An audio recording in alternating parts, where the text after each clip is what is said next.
Good evening all of you, how are you all. Let's start Max Weber topic. Max Weber से बहुत सारे questions exam में repeat होते हैं। Basically उनका जो कॉन्सेप्ट है सोशल एक्शन, उससे बहुत सारे क्वेश्चंस देखने को मिलते हैं कि उन्होंने 4 टाइप की जो सोशल एक्शन की बात की, उसमें अलग अलग एक्शन को लेके कई बार टर्म्स यूज की जाती हैं। देन हमें पता लगाना होता है कि कौन से एक्शन की बात हो रही है। तो हम पढ़ेंगे मैक्स वेबर का सोशल एक्शन।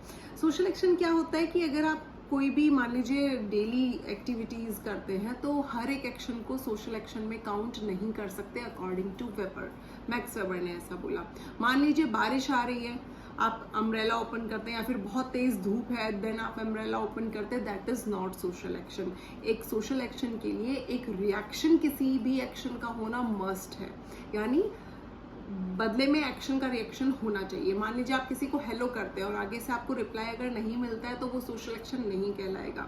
लेकिन अगर आप किसी को हेलो कर रहे हैं, ग्रीट कर रहे हैं और आपको आगे से रिस्पॉन्स देखने को मिलता है, तब हम उसको बोलेंगे सोशल एक्शन। आप मान लीजिए कहीं रोड पे जा रहे हैं और आपका एक्सीडेंट हो जाता है। अगर दोनों बंदे गाड़ी से उतर के आपस में लड़ाई झगड़ा स्टार्ट कर देते हैं, आपस में वर्बल कॉन्टेक्ट करते हैं, then it is called social action. लेकिन अगर मान लीजिए गाड़ी आपस में भिड़ गई हैं, या फिर साइकिल पे हो आप, साइकिल गिर गई, तो अगर जस्ट उन्होंने ऐसे आपको हाथ किया कि ठीक है कोई बात नहीं और बस आप निकल गए, तो वो सोशल एक्शन नहीं कहलाएगा। एक्शन का रिएक्शन होना जरूरी है, that is called social action. इसमें मैक्स वेबर 4 टाइप के एक्शन की बात करते हैं। First one is zweck rational, second one is wert rational, traditional rational and action and affective action. इसमें क्या है, जो ज़्वैक रैशनल एक्शन होता है इसको एक तरह से हम रैशनल भी बोलते हैं, क्योंकि इसमें क्या है कि आपके जो गोल आपने कोई भी एक मान लीजिए सेट किया है, तो आप उसके अकॉर्डिंग जो मीन्स, मतलब अपने गोल को अचीव करने के लिए आप जो मीन सेट कर रहे हैं, यानी जो साधन है आपका उस गोल को अचीव करने का, that is called zweck rational.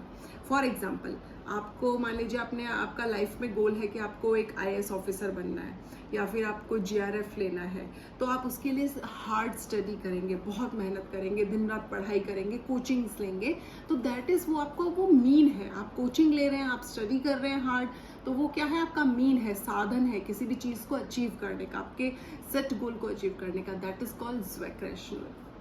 Next one is wert rational, जिसको वैल्यू रैशनल भी बोला जाता है। इसमें क्या है कि आपके जो एथिक्स हैं, आपकी जो वैल्यूज हैं, आपके जो आपने नॉर्म्स सीखे हैं अपनी सोसाइटी से, आप जिन कस्टम्स को फॉलो करते हैं, उनको आप ज्यादा प्रेफरेंस देते हैं, that is called value rational. मान लीजिए वर्ड रैशनल भी इसको बोलते हैं। मान लीजिए आप एग्जाम देने के लिए जा रहे हो और रास्ते में किसी का एक्सीडेंट हो गया है, और अगर आप अपने एग्जाम को साइड पे रख के उस चीज़ को भूल कर अगर आप ये ज़्यादा इंपॉर्टेंट समझते हैं कि जिस इंसान का एक्सीडेंट हुआ है मुझे उसको हॉस्पिटल पहुंचाना है, तो आपने यहाँ पे क्या किया, आपने अपनी वैल्यूज़ को ज़्यादा इंपॉर्टेंस दी है, तो that is called word rational या वैल्यू रैशनल भी इसको बोला जाता है। कई बार टर्म्स यूज की होती है एक्स्ट्रा इंटरचेंज करके, या तो वर्ड रैशनल लिखा होगा या वैल्यू रैशनल, तो आप इसको इस तरह से समझ सकते हैं। एक ट्रिक है इसको याद रखने की कि ज़्वैक रैशनल और वर्ड रैशनल में कैसे याद रखें कि कौन सा क्या है। तो आप इस तरह से देख सकते हैं, जो वर्ड रैशनल होता है वो W से स्टार्ट होता है एंड वैल्यू भी V से स्टार्ट होता है, तो उनकी फॉर्मेशन ऑलमोस्ट एक जैसी है, तो आप इसको इस तरह से याद रख सकते हैं। Next one is traditional social action. Traditional social action में क्या होता है, जिसमें आप अपना ट्रेडिशन जो है आपकी सोसाइटी में जो रूल्स फॉलो होते आ रहे हैं, आपकी सोसाइटी में जो कस्टम्स फॉलो होते आ रहे हैं, आप जब उनको ध्यान में रख के वैसा ही आप भी एक्टिव प्रैक्टिस करते हैं, then it is called traditional. For example, बहुत लोग डाउरी को अच्छा नहीं समझते, लेकिन फिर भी किसी ना किसी दबाव में आकर लोग उस चीज़ को फॉलो कर रहे हैं, सोसाइटी में भी डाउरी प्रैक्टिस करते हैं, यानी एक दूसरे के देखा देखी एक दूसरे को कॉपी करते हैं एक तरह से। तो ट्रेडिशनली जो चीज़ें फॉलो होती आ रही है, लोग उनको चुपचाप फॉलो करते चले जाते हैं, हालांकि उनको शायद कहीं ना कहीं उनके माइंड में ये चीज़ क्लियर है कि हाँ ये चीज़ें नहीं होनी चाहिए, बट ट्रेडिशन है तो फॉलो होता आ रहा है। Next one is effective social action, ये है लास्ट वन मैक्स वेबर का।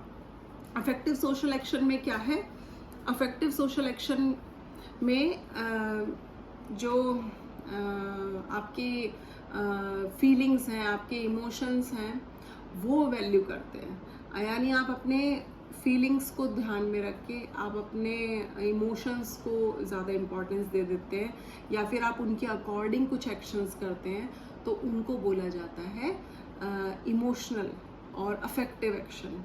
जैसे कि मान लीजिए आपके घर में कोई भी शादी होती है या लड़की की शादी है, तो लड़की को जब विदाई करते हैं तो उस टाइम पे बहुत लोग इमोशनल हो जाते हैं। तो ये होता है अफेक्टिव सोशल एक्शन। अगर आप लोगों को मेरी वीडियो से कुछ सीखने को मिला है तो please like and subscribe my channel and thank you, bye bye, take care.